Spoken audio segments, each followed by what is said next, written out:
Oh, there it is.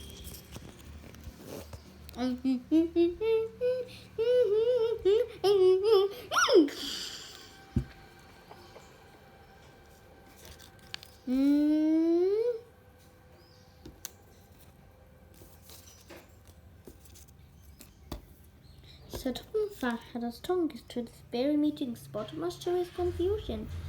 You don't talk to me, sir. Tongas started to pull the blue station.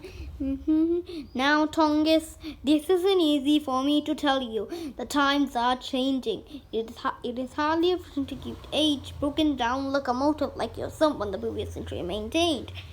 Tongas appeared distraught. Have I not been doing a good job, sir? He asked.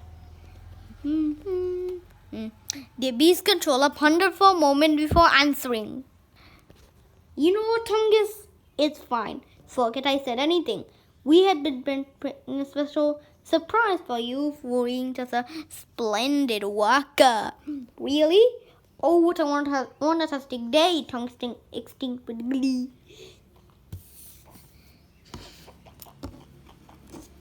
Tongas followed the beast controller to where his special surprise had been prepared.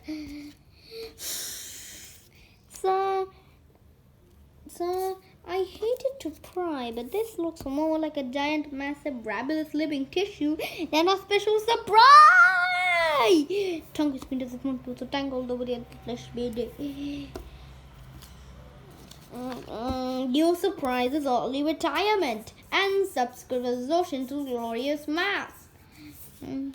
You will be happier this way. I think Rio spoke Topam calmly.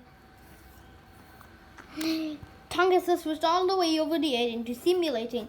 Creatures screamed.